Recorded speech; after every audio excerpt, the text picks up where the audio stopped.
Learn how to completely delete an HTML element from your web page instantly using the model removed method. In the past, deleting an element from a web page was clunky because you have to find the parent container first and tell it to destroy its child.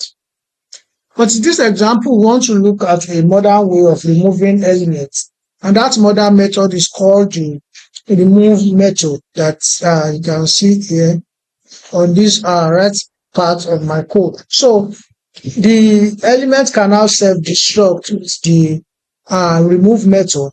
And how you use it is that you will simply target the exact element you want gone and then fire the command. So the browser instantly vaporizes it and adjusts the page layout automatically. So let's look at the example in this question.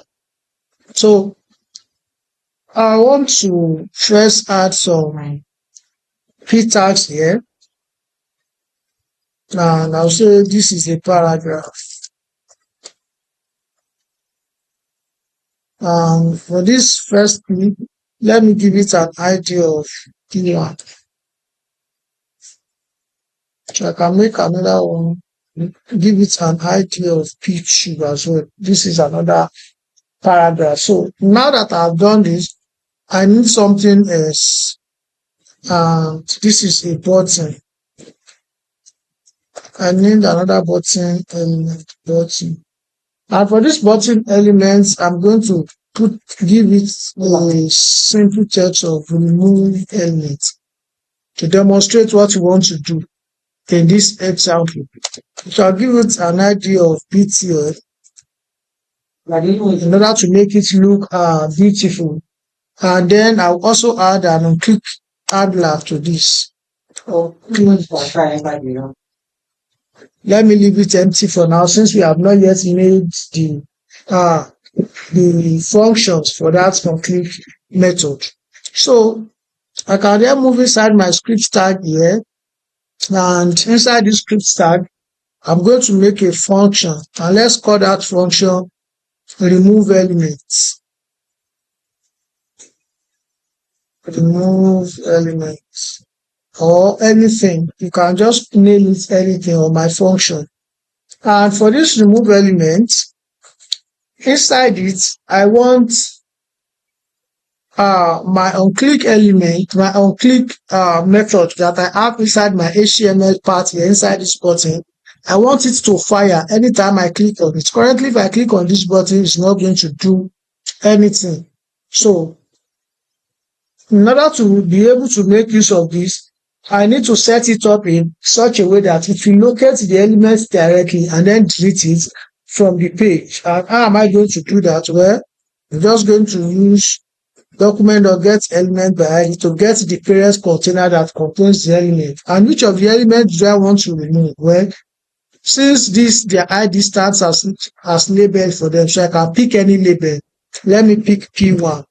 So I want an element with an ID of P1 to be deleted. So I'll now pass the remove method to it this way.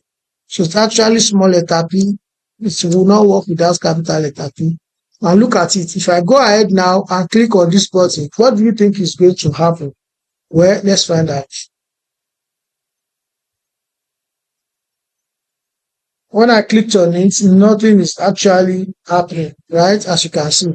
And that is because after I made my function, I have not yet passed this function into the on-click handler that I have inside the button. So now I can pass the function itself, remove element. And you can see this opening and closing bracket. You can see that I am calling that function. So if I go ahead now and click on this button, you can see that one of the paragraph has been deleted directly. So with the remove method, you can see how easy it is to delete elements with this method. So this is my on-click handler, and with this functioning is just an event listener that is attached to the HTML button. So the moment a user clicks this button, it wakes up and executes the JavaScript function named removed element. So the document.getElement by ID P1 that you have here, it just does the task of scanning the web page to isolate the specific paragraph elements